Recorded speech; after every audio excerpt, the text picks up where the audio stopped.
every business knows that energy costs and having access to baseload energy is critical, not only to our existing businesses, but our ability to attract new businesses. We have a conversation now with Senator Joe Bellino, who represents Monroe County, and State Representative Samantha Steckloff, who represents Oakland County, discussing baseload energy, new technologies that can help us deliver that safely to Michiganders and their employers. So Jordyn, I look forward to this conversation as well. And thank you both for joining us here today. I know we're here to talk about, as was just mentioned, I know you're very passionate about nuclear energy and carbon capture, I believe was what you were saying earlier. Yep. For the folks at home who aren't maybe familiar with what's going on, especially in the legislature with respect to this topic, can you kind of just walk folks through where we're at? Well, we passed an historic energy bill last term, but in order to keep heavy industry here and to have them manufacture in a clean way, we've got to capture the carbon and sequester it somehow. If we don't do that, we're not going to have steel mills, big auto plants, people that make cement, and if we don't make cement, we're not going to fix anything or build anything. So. And I think what's at a very exciting time in nuclear energy is we're seeing this renaissance. Yep. The renaissance of technology. We have advanced nuclear technology starting to become on the grid, and we need to be an open state. And what makes Michigan so special is because we already have the infrastructure. We have the world-leading universities in this space, so let's keep our talent here. And what's incredible is we have now created a bipartisan nuclear caucus. Yep. And with legislation moving forward on a bipartisan level, it's one of the first states where you truly see everyone coming together to take advantage of what a wonderful opportunity, as you just said, that we need here in the state of Michigan. And we can lead economic development this way. If we're going to build some nuclear small reactors, and if we're going to expand carbon capture and do it like Indiana is, or Pennsylvania, other states ahead of us, this can be an economic development catalyst to bring people in and keep people here. So before I jump to that, because I definitely want to hit on that, I just want to go back to you talking about legislation working its way through. Just wondering if you could expand on that a little bit more for people who might not be following it as closely. Yeah, we have a very large nuclear energy package, specifically nuclear energy, that's making its way through the chambers. What I'm most excited about this package is we're investing in R&D. We're making sure that we're opening the state up for small modular reactors. So we're changing kind of how we almost describe what nuclear energy is. We're expanding it into this advanced technology. But the part I'm most excited about is we have 3 bills specifically centered on workforce development, making sure that students are getting the quality education that we need to sustain such incredible infrastructure as well as technology.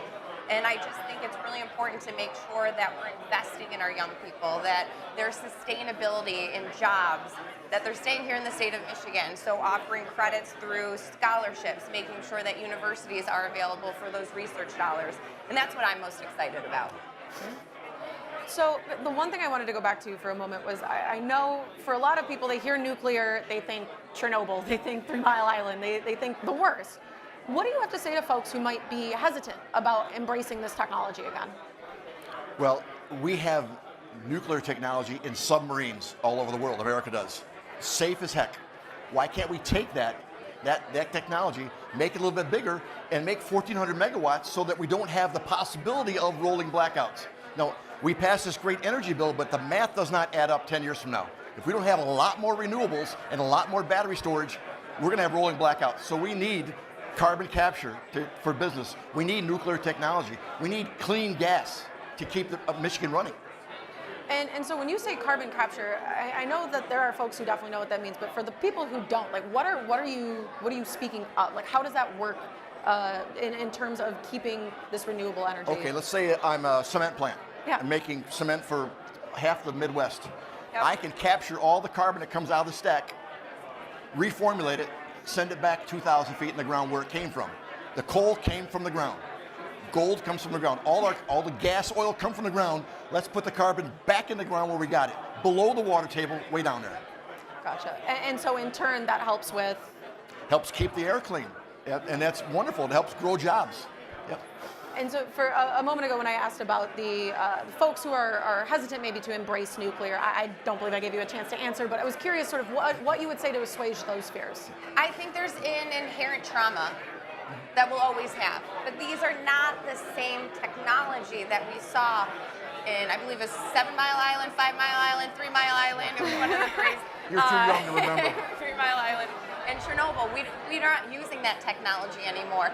And again, we're talking about advanced nuclear technology. You know, Fermi is so well regulated that their permit was just extended to 2045. This is extremely safe technology, and I think a lot of it has to do with a continued education because it's safe. It's reliable. It powers just in Monroe, what is it, 1 million homes? I mean, it's unbelievable what this technology can do. And then there's absolutely no way we can get to this 2040 goal of 100% carbon free without nuclear, without carbon capture. And so we really need to continue to educate the public because I do understand when you see something like that, it's absolutely traumatic. Yeah. So I want to zoom out and look at sort of the national landscape. Where does Michigan fall when it comes to things like carbon capture, nuclear energy? Are we middle of the pack, end of the pack? Where are we at? Well, when it comes to carbon capture, we are so lucky. We've got the geology perfect for it in Michigan. We have the geology right now where we store more natural gas than any state in the nation. We can do the same thing with the carbon we take off the stacks. Gotcha. And so with respect to nuclear, where do we stand with that? Well, Michigan is now looking at a top 10 state. Yep. Amen. And if you were to really look at why Michigan is a top 10 state, well, of course we have the water, but we also already have the infrastructure with plants already here. I mean, Palisades is the first decommissioned nuclear power plant that we're bringing back. So there's a lot of that technology that's already in Michigan. But one of the most important parts that make Michigan such a leader for bringing nuclear energy back is I'm going to go back to the legislature. It's so rare to find bipartisanship in today's political climate, and we have that in Michigan.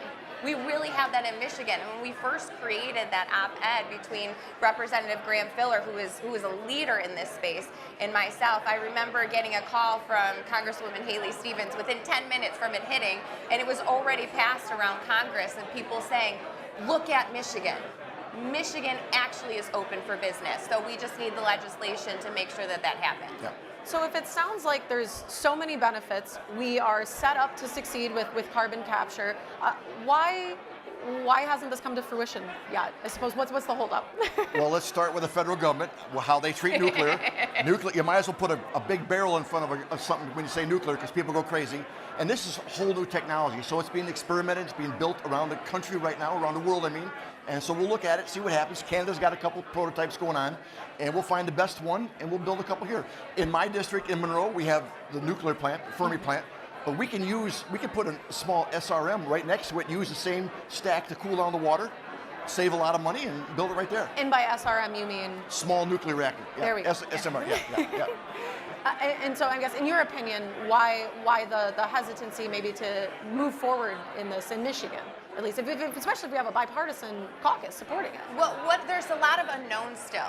Small modular reactors are brand new, so we're still trying to figure out what the cost truly is. And we know it's expensive, but the benefits truly outweigh the cost. I mean, these are sustainable. If you build that, if you're spending billions of dollars to build infrastructure, you're not leaving. These are high-paying jobs that really help build our surrounding communities. And so we'll see where the technology is, but we don't want to be like other states who, by accidentally, kind of left off advanced nuclear technology in their bills, and it's no longer qualified in those states. So are we looking to other states as models of either what to, or may I say what not to do? A little bit of what not to do, but no other state has the legislation that we have. Once this legislation is signed into law by Governor Whitmer, we will be the #1 state. Amen. That's what we want. We want to be the #1 state for nuclear, the #1 state for clean gas, and the #1 state to build business. So it's phenomenal that we have goals there, but I guess how do you see us getting there? How do you see, what role does obviously the legislature plays a role. I know that we talked about the federal government playing a role. Because how do you see us getting to that end goal of being the #1 nuclear, the #1 carbon? We take one step at a time, starting with our legislation. We pass it to the House, comes to the Senate, we pass it to the Senate, the governor signs it, we move from there. Well, and so do you have, obviously, it's been a bit of a tumultuous time between the House and the Senate this term. Is it really? I have no idea what I you're have no idea what we're talking about. We get along fine. Yeah, we're great. Which, well, to that point, absolutely. But is what kind of conversations are being had in between the two chambers about making this a priority? Well, we're talking Senate and House people, and both parties are talking about nuclear stuff. Yes. We might not be talking about other things in the budget and things like that, but nuclear, we're on the same path. We're walking the same path. So if we're going to build nuclear and we're going to bring jobs in, we better be together, talking together on this and pass things together, and that's what we're doing. And so that your leaders of either of your team, have they given you a commitment that this is a priority of theirs as well? Well, unfortunately, you're looking at 2 minority members up here. Which is fair, no, but I mean, just insofar as what you've been here, I mean, is there a commitment from leadership? I mean, we've already gotten it through the chamber, through committee. It's got to come to the chamber. We'll see what happens. Right now, it's budget season, so typically a lot of the policy stuff gets held back a little bit, but we're going to continue to see where it goes. There's a lot of conversations going on between our House package members and our Senate members, and I think that's where Senator Bellino and I currently stand. So we're going to continue to push. We cannot miss this opportunity. This is a once-in-a-generation opportunity that Michigan must take advantage of. And this is good for Michigan, good for business. Yeah. I don't think Leader Brinks or Matt Hall will fight on this. I think they'll come together at the end and we'll do something good with it. So, 10 years down the line, we're talking about this same topic. What do you want the headlines to be for Michigan? Well, maybe we can reach our 100% carbon-free program 10 years earlier. We're going to see a lot of industry coming online. AI and data centers are coming. We want to be able to have that technology, and that technology really can't sustain itself without small modular reactors. So I would, those small modular reactors are still about 5 years away from truly coming online. So 10 years from now, I'm hoping that we will have some, or the development of some. A lot of the issues that we're trying to work through is regulations, is regulatory, because it can take years to get that. So with some of the legislation, specifically in carbon capture, we're trying to move those permitting processes with a much shorter time frame. And Trump has said he will try to cut some of the red tape because the Nuclear Regulatory Commission is known as a place where things die and nothing happens. So we're hoping that happens. So. Awesome. Well, thank you very much for joining us, Senator Bellino, Representative Steckloff, and just have a great. Thank you, Jordyn. Appreciate it. Thank you. Thank you.